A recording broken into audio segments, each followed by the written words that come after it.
Hey, it's time for a little treat. Thanks for stopping by. This is Telex doing a short review. And this time we're going to look at the Cairdeas. That's the 2020, the new port wine, port and wine, I should say, casks. And this one is going to be, let's see, I think this is, 52% ABV, 52% ABV. A second fill Ruby Port Barriques, ex-bourbon barrels, and finished in red wine casks as well. So it's got a bit of a complex maturation deal going on here, which is exciting. And poured it a bit out about 15 minutes ago. Let it sit out. Let's have a little sip, and uh, Malt and I will take a really in-depth look at this right after I do this video, and stick around for the live discussion. First, thankfully, note I get is the peat and the smoke, of course. You also get some raspberries, some strawberries, some barbecue notes, medium spice level with some medium florals balancing it out. Pretty nice. But overall, it's got some ham, like a meaty, savory notes. Well balanced on the nose. I like it. I was surprised that the fruit level wasn't higher, being a port influence, but we'll see. We won't cross that bridge till we get there. Hmm.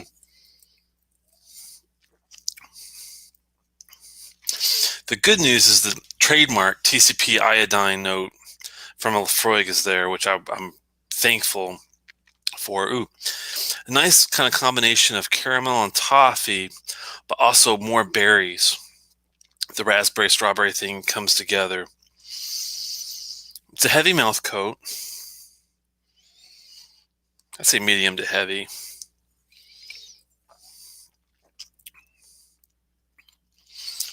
You also get a bit of dark chocolate, but also vanilla. Right before the finish, there's like a creosote tar note. There's not as much port influence, though, on this as like I thought there was going to be.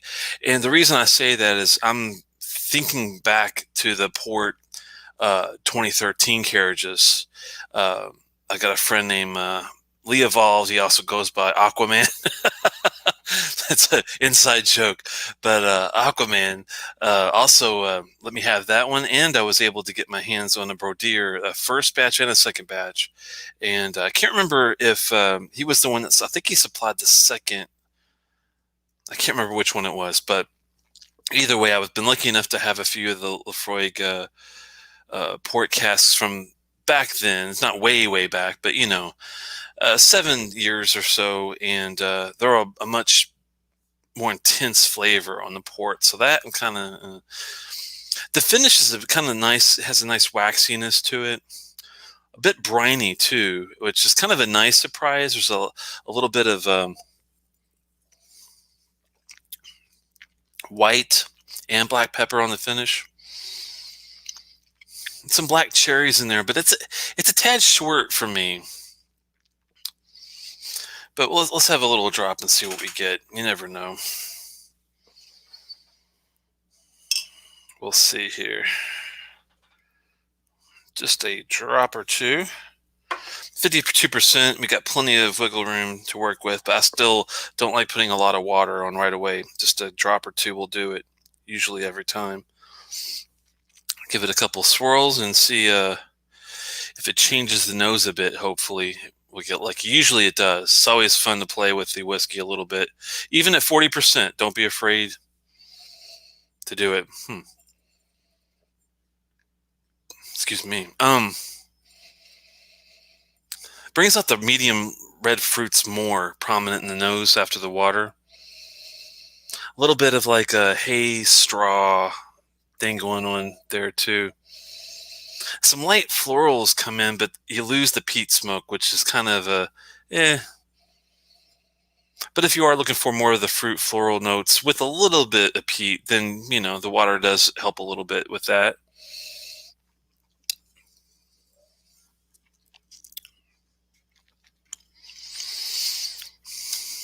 For the palate, it brings the spice level up, which I'm not surprised.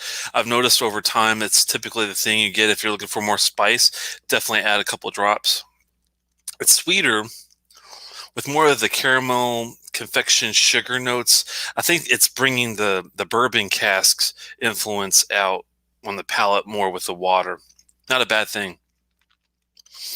For the finish, it brings out more of the dark chocolate notes in some medium florals. The florals kind of get raised, but it's still a bit dry. And a bit short on the finish still, man. That's the downer there. It feels like it's missing something, and I think that the port casks are probably not near as good. I'm not saying they're tired or bad. They're just not the same quality that I'm used to getting out of a Laphroaig port influence. The red wine casks are nice, but if I had to do this with a shootout with, let's say, the former Cairdeas or the Ardbeg Black Committee, or I haven't opened my limited release yet. I don't think this is as good as the Black Committee, in my opinion. That's just me. I know some people think that's got a lot of younger whiskey in it. I don't get a really the sense of a lot of older whiskey with this one per se, but to me, the port casks just aren't quite there, but it's still a great dram. Don't think I don't. I'm definitely not saying I dislike it by any means. It's above average of any Scotch. I mean, it's way above average. I'd still give this a 3.75 out of 5. I think at this point, I think that's justified. So let's get into it more in depth here with Montmuser on the side, and we'll hopefully you guys can pop one open and talk about it with us. Sláinte mhath, and I'll be right back with a new live feed.